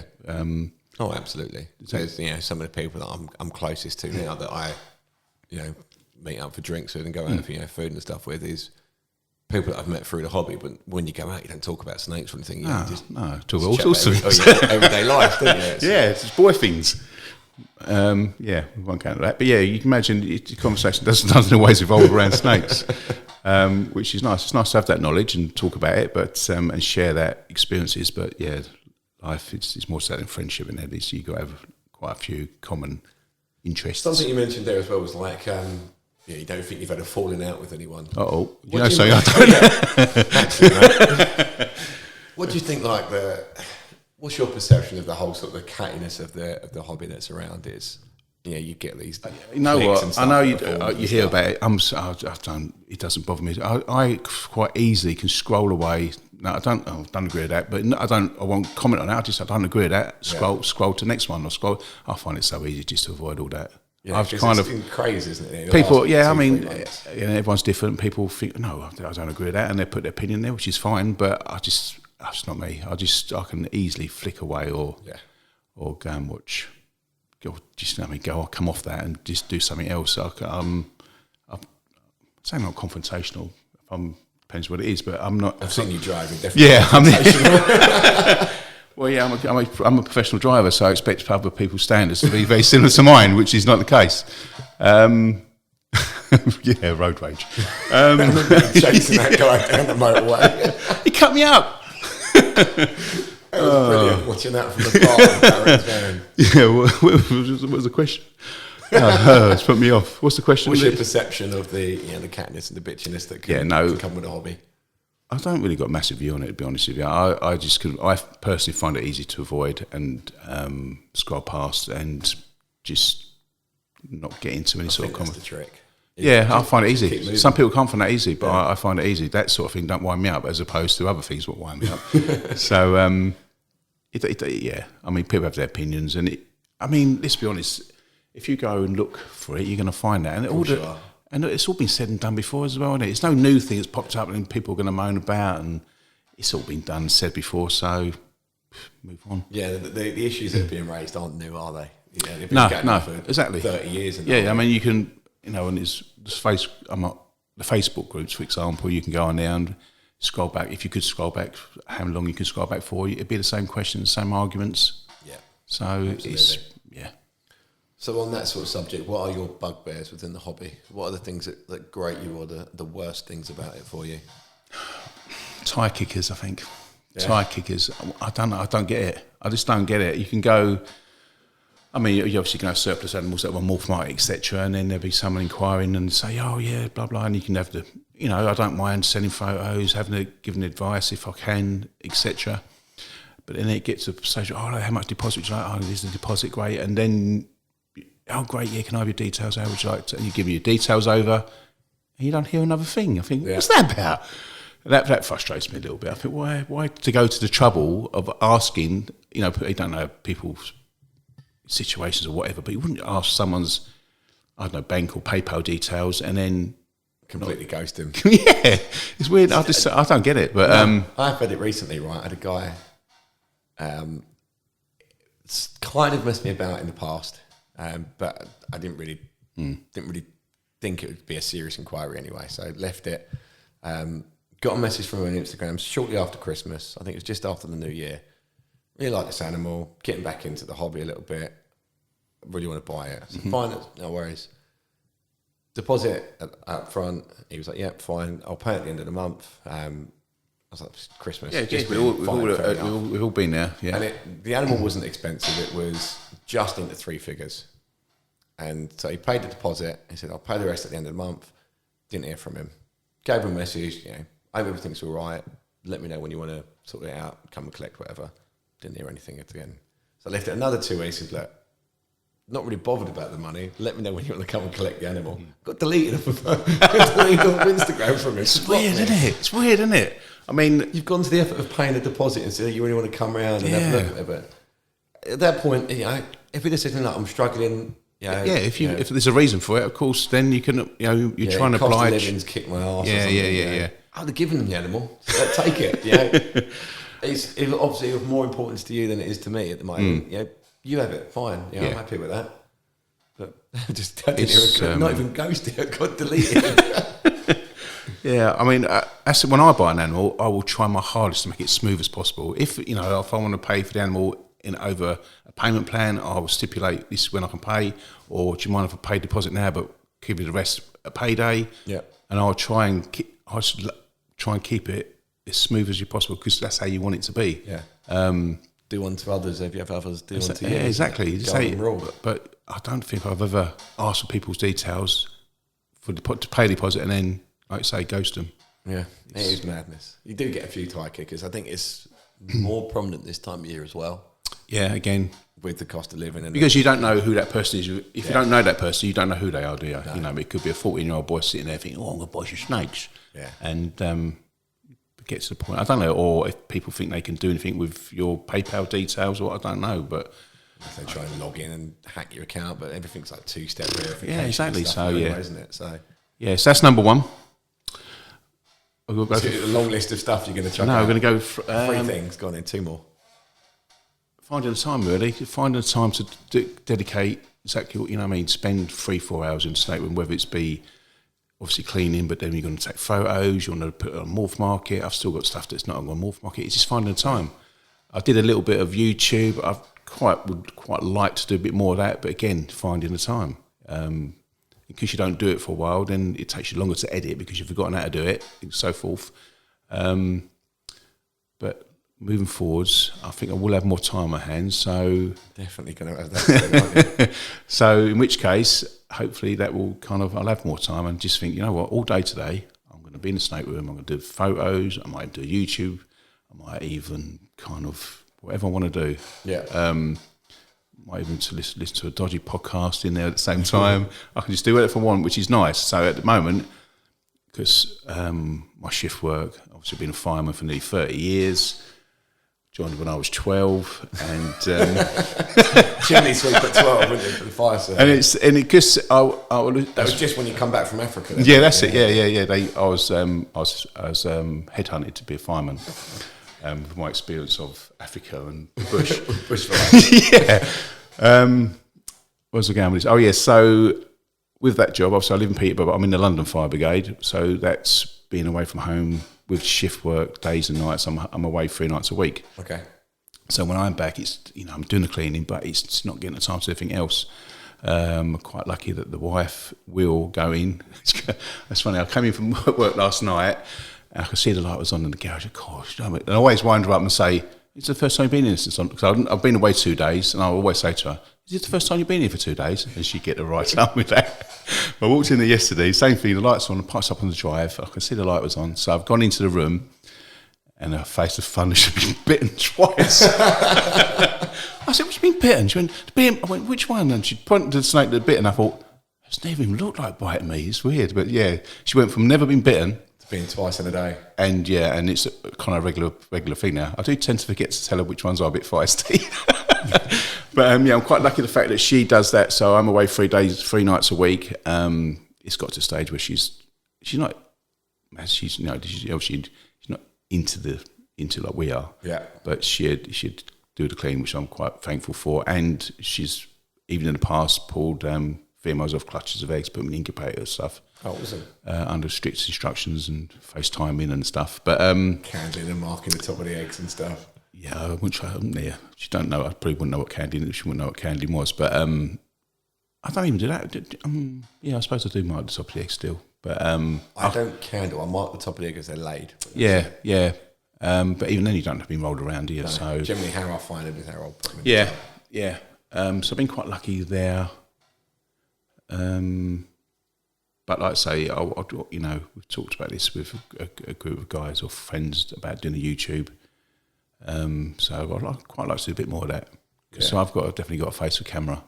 You won't, those that know me will fully understand. That's why I'm behind the microphone. Yeah. Hence why everyone was in shock at the fact that I've been in fire brigade for 30 years. They wouldn't believe it. But yes, that's coming to an end. So an office job then, because yeah, it's my soft hands. But yeah, that's coming to an end, which I fully deserve retirement out of that, and so that will give me more time. I often talk to people now that have retired, and they couldn't, they don't know how they found time to work. So that's going to be, that's supposed to be a downside of things, wasn't it? In fact, no finding time. more time, but you have loads of it, aren't you? So that's fine. It's a good positive coming. Positive out of a negative. Another negative is how addictive it is. That winds me up a little bit. I'm not that kind of, I don't see myself as a massive addictive personality on things, but raw pythons, I don't know what it is. Scrolling through Morph Market They day are. after day after day. You never go, it's like, when you go Morph Market, it's like that thing where you go shopping when you're hungry. You should never do it. But you're on Morph Market and you're on there thinking, I shouldn't be on here. But you kind of, it's an addictive hobby. And so many times over the years, I've said, right, come on, that's it now. I'm not going to buy anything else. Then you have in your mind, you think to yourself, oh yeah, but if I've got this project going on, I could really do that. And it's weird that that's a downside, but it can. It is addictive. Yeah, it is addictive. Very addictive, especially with ease of things like Morph Market and stuff as well. And I've always found as well, like the further you get into it, your scale of the animals that you're looking at goes up and up. And you just justify it every time it starts getting up. Yeah, and you don't bat an eyelid. And next thing you go, why am I looking at animals that have loads of money? Yeah, exactly. Justifying it to yourself. If you're looking at something else, I don't know, the man, what you could say for example, £1,000. What you could buy for £1,000. But you're looking at a single snake thinking, oh, that could improve my could. It just goes up and up and up, and slowly you start to think, that's fine. Yeah. That's fine. Yeah. If I spend £1,000 now, in 4 years' time, I'll make £100. Perfect. Oh, yeah, but that's the addictive side of things. I mean, this week I've bought a new edition. I thought to myself, I've just bought another snake. What did you buy? I can't say. No, I'm new to. I've always kind of really liked lavender albinos, and I did a trade not long ago I've got a pastel dream school male. And sitting in a rack, which we bought a bit of a limb, I've got a pastel GHI lavender visual. And I've always thought, what am I going to do with that? And then I've also got Cypress GHI het lavender. I thought, what am I going to do with that as well? And a while back, I got my first ever pied. Yeah. So again, same scenario. What am I going to do with that? I thought pastel dream school will solve all those problems. Or as in what to pair them with. And so I do like the dream school stuff. I mean, Justy's done the videos with the starbursts and all the colours stuff. on them are fantastic. Fantastic, and the fact that the lavenders as well. You haven't got that. You got that colour change as they get older. So I've added a orange dream, blackhead, Enchi, het lav, posset pied. Nice. So again, the posset pied might be a case for test that in the UK. Yeah. So I bought that. I thought, again, it was going on there when I was hungry, maybe. But I went on there, and before I know it, the deal was done. But if I'm committed to that, if I start inquiring, I'm committed, and I'll try and make the sale as smooth as I can. So there's your deposit. Yeah. Following day, there's a courier, and can I pay on payday? And that's it. And that's kind of what I've done. And I've got a new one coming. But yeah. I thought I had a knock in there. Yeah, I did think a knock on the door. Yeah. So that's good now. I've covered 3 best things and 3 worst things in a long. You've done. You're flying. On fire. What else not literally. What else do you want to talk about? Yeah, it depends what the next question is. Well, you're nearly an hour in. Oh, this is great. Easy, isn't it? Yeah. So I'm going to ask you the question that gets asked on every single podcast. You're cooking dinner. Oh, here we go. 4 seats around the table. Who are you inviting, dead or alive? Number 1. And why? Margot Robbie, no explanation needed. Margot Robbie be number one. I think Wolf of Wall Street now. Yeah, no, one one of my favourite films. Number two, Mickey Flanagan. Yep. I think he's the funniest guy. Fantastic. The funniest guy. I mean, obviously I've originated from Essex, and he's like a South London boy, and he just makes me crack up. I've seen him live a couple of times. I even went up to Edinburgh to see him live, and he's brilliant. I love him. So it'd be great to have around the table. Be quite a good laugh. Never a dull moment there, will there? I'll be able to make him laugh loads. I'm no doubt. Yeah, he'll come to you for some material, surely. Yeah, bring his pen and pencil with him. Jeff Stelling. I don't know if anyone knows Jeff Stelling, but Jeff Stelling is Soccer Saturday. Oh, that is my go-to on a Saturday. If I've got time on my hands, which not always the case with my boys' football now, I'd love to sit at 3:00 in front of the sky. Me and Jeff Stelling chatting away. All the scores come over, listen to his little jokes, see the excitement when Hartlepool score. This is probably going over a lot of people's head, but the Hartlepool score. Yeah, I was watching it yesterday. Actually, I was actually at work yesterday, but I found the time to watch it at work. And he jumped up and down when Hartlepool got a 92nd minute equaliser.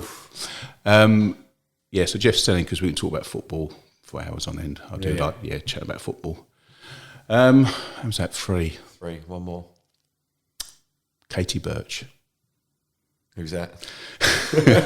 She is the love of my life at school, but I never had the guts or the gumption to ask her out.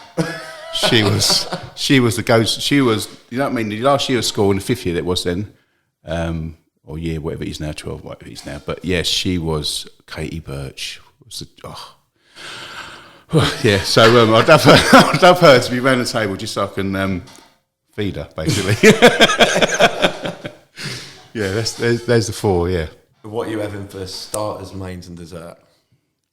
I should have prepared for this, shouldn't I? Considering you've had the podcast already. Yeah, that's true. That's cool. Yeah.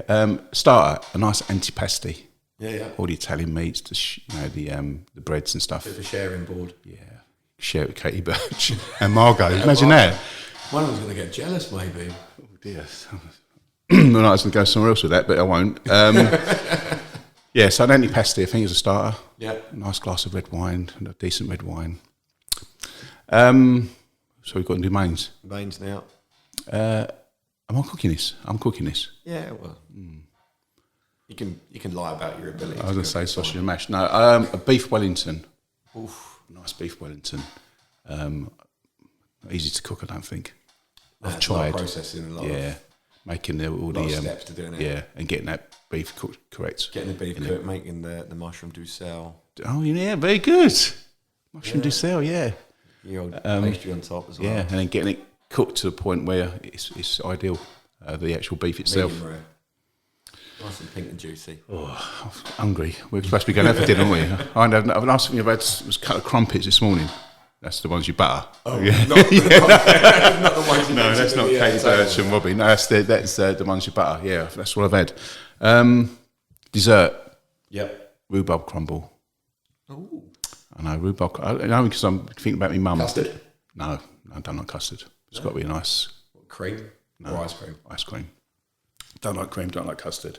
So a nice quality ice cream.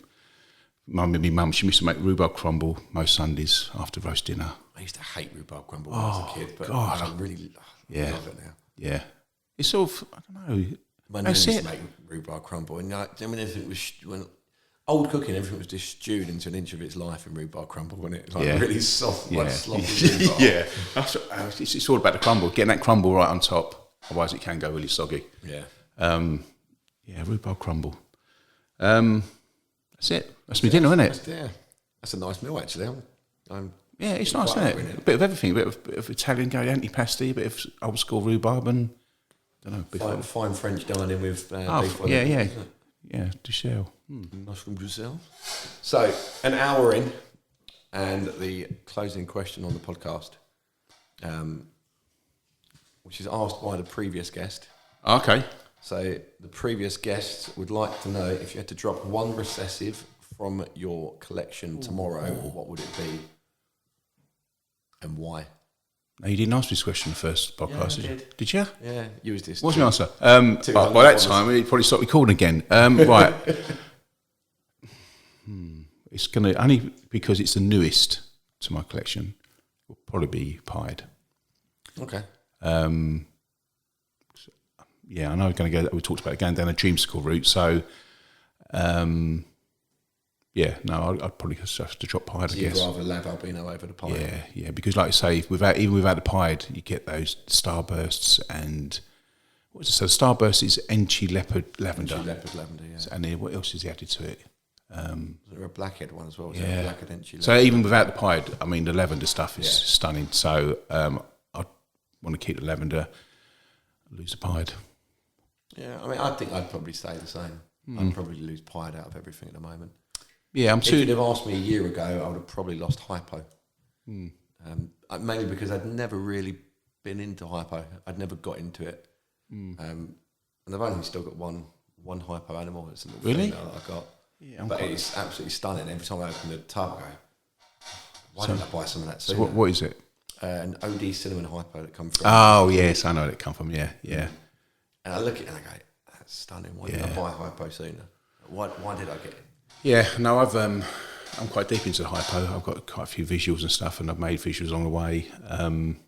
So I couldn't lose the hypo. But you say, yeah, no, it's I love it. It's I've got it with all sorts of genes, whether it be, I mean, for example, I've got a leopard mimosa, one of the most stunning animals I've got, and it's one that, like you say, where you open the tub, you think, oh, look at that. Yeah. I've got a blackhead phantom red gene hypo, which I got from Gavin. Yeah. And that's a stunning animal. And I've made some along the way. Like I say, I did make the leopard mimosa. I made inch mimosas. I've made cinnamon mimosas. So yeah, no, I do. I'm a big fan of the hypo. Yeah. In the right, so it's got its place, isn't it? I'm glad that I've got a female that's just sitting there growing up. So I don't have to think about what I'm going to do with it yet. Yeah. I've got 2-3 years, and I go, okay, yeah, I want to do some more of that. So this is what I'm going to buy, or this is what I'm going to do. Yeah, no, that's the best one. Get that female, and then you've got all that time to think what male you want with it along the way. Yeah, no, it's good. Right, there we go. We are an hour and 3 minutes in, nearly. It's not that long, is it, really? I thought I'd get some more if you want. I thought I'd get a little bit longer. What else would you like to talk about? Football! No, no, you're good. Yeah, so we've covered quite a lot, and we've done it. I can't talk to you about football. You support Southend. You'd have ruined it, didn't you? There'll be a very short... Not for long, though. We've got 8 seconds. Let's talk about Southend. You don't really hear about Southend. I've had 40 years of hurt, and that's it, yeah. I supported them when I was 5. 40 years of hurt, you see what I'm doing there. I didn't know they watched Southend in Africa. Yeah. What local team was it? Yeah. Well, I'm off to back to Africa if we're going to finish it then. I'm going to... Nothing else left to do apart from plug yourself. So, oh, yes. All right. Where can people find you? Where can people contact you? Royal Blue Reptiles on both Instagram. You know, with Instagram, you kind of when I post on Instagram, you can slide it across to go on Facebook as well. I will answer comments on Facebook regarding Royal Blue Reptiles, obviously, and correspond on there. But mainly, like I say, most people pronounce it on Instagram. So Royal Blue Reptiles on Facebook, royalblue.reptiles on Instagram. And actually, if you go on my Instagram and you go on my bio, there's the link tree thing, and on there I think is in the link to my Morph Market and YouTube, which I did. I started doing that. I don't know. It must have been quite a while back, because if you go to I want to do that again. That's a reason I want to do it, because then everybody knows. Do the thumb and the finger. The thumb and the finger.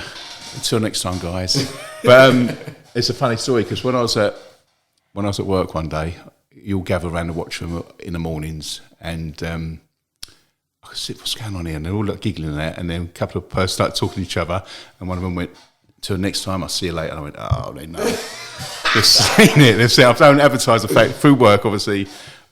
I don't. And they thought, oh, they've found it. Did you get some stick? I did get some stick, but you know what I mean, I could cope with it and give it back. So it was funny at the time. I thought, oh, as soon as that feeling of, oh, they've seen it. Yeah. But that sinking feeling in your chest, you go, oh, yeah. What are they going to say? Yeah, no, it's yeah, that's my little what was it? Not a go-to. It's like a little, I don't know what you'll call it, but yeah, no, YouTube. I'd like to do some more, which is spoke about earlier. So hopefully everyone will get to see that again. when your retirement comes up? When my retirement comes up and I've got all that time in my hands, yeah. Yeah, that's it. You're going to go back to YouTube. It's going to be a sensation. Maybe not that, but no, not as far. Yeah, not as far as sensation, but yeah, it's just nice because it's reference for yourself, isn't it? You can always go back and look on there. Even sometimes I go back now and look and think, oh my god! And the early videos when certain hatchlings hatched out, I think, oh, I can't remember hatching that. But so that's a reference with YouTube is quite good like that, I think.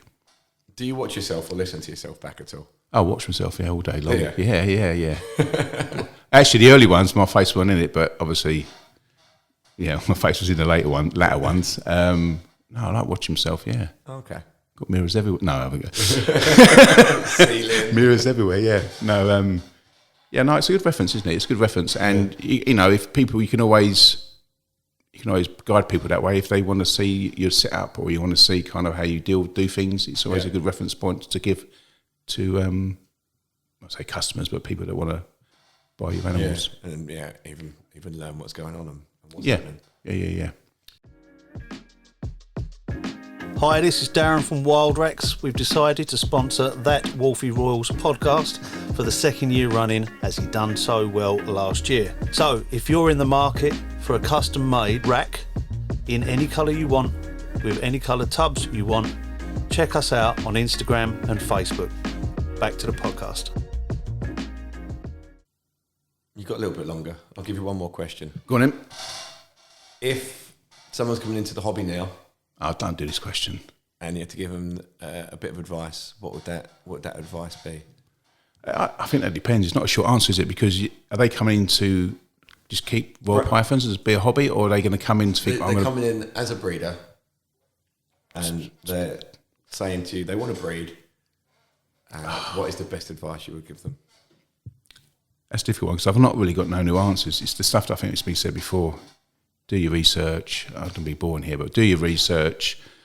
Ideally, buy your females, like we talked about earlier. Buy your females, and then you've got a little time to decide exactly what route you're going to take that female with a male. I don't want to say all the obvious stuff, like don't go buying stuff on a whim, because we all do it, and I do it, and I did it, and I don't really regret doing that, to be fair, because... It shapes what you do, doesn't it? As well? Yeah, and it's, when I started, it was, and it still is, it was just a hobby, and if I liked it, I bought it. Yeah. Now, if you see something, I like that. And so many times, like you said before in previous podcasts, that you buy with your eyes, and you do. And I had no problem doing that when I was kind of building up my collection. And it can work. Yeah. You can still buy stuff on a whim and make some fantastic looking animals that will then shape your projects for 100% future pairings. But 100%. But other advice. That's kind of all the other stuff in it. What new advice could you... asking you now. What new advice? What new advice would you give though? It's kind of it's the obvious stuff, isn't it? You say go with a bit of common sense involved and spend your money wisely, but just do what you enjoy. If you like it, buy it. Yeah. You know what I mean? So go on my Morph Market page if you like it. Let me know and we can sort that out and buy it. Buy it with your eyes. Yeah, I mean I've got no problem with that at all. But it's I'm probably the wrong person to ask if it's going to say as a business side of things or the money side of things what to do advice-wise, because I've never been that way. I didn't start the hobby as that, and I still don't really think it is that now moving forward. So that's my advice, really, just come in as a hobbyist as opposed to the next big breeder. Come in as a hobbyist and let it turn into a business rather than into it with a business mindset. And yeah, I mean, come into the mindset whether this hobby, which is a fantastic hobby, albeit addictive, but come into the mindset where it will pay for itself, I think. Yeah. It's like what we were saying earlier, though. If you're coming into this hobby with the mindset of turning it into a business, you need an awful lot of investment. Oh, 100%, yeah. I mean... you've got to be floating in 6-figure salaries. Yeah, I mean, if you're going to come in thinking you're going to make money, you got obviously like everything, you got to have the money to make the money, haven't you? So what's the saying? The easiest way to become a millionaire in Royal Pythons is to start with $1 billion. Yeah. No, it's all that's a little bit of common sense in it, but it's nothing wrong for people to sort of, I'm going to make this a business and stuff, but. You've got to have a bit of knowledge about it. Not so much with the animals. The animals is great having the knowledge, but you've got to have a bit of business acumen, I'd say, to take that forward. And that's kind of not really Not really your forte. No, I've been a worker for 30 years and saving people's lives, putting fires out, and I can't think about business. I am a driving instructor. I did that 13 years. Yeah, so that's hence why we talked about my standard of driving is very high. So I expect other people. You teach the road rage in the lessons, or this is probably what it. You know what it was? It probably what it is. It's probably a lot worse now because of being a driving instructor. Because when I'm doing the driving instructing, I've got to be very professional. And then when someone cuts me up, I say, "See that there? That's not how you do it." And we're going to teach you how to do it properly. Whereas now, if that something happens, it's just magnified tenfold, and I go a bit mental. Cutting them up at the last. Excuse me, did you know what you just did there? Yeah, no, it's yeah. Right, let's wrap it up there. So, quick recap: wallblue.reptiles on Instagram. Yep. Wallblue Reptiles on Facebook. Best places to find you. Check out the Morph Market. Check out the YouTube. That we'll be making a return soon. Other than that, nothing I have to say apart from thank you very much for coming on again. Brilliant, mate. Thoroughly enjoyed it. It's been good. Well, I'd like to say the same. Yeah, no, I was gritted teeth there, but yeah. Right, let's go get some food and have a beer. Happy days. Until next time, I'll see you later. See you soon, mate. Bye.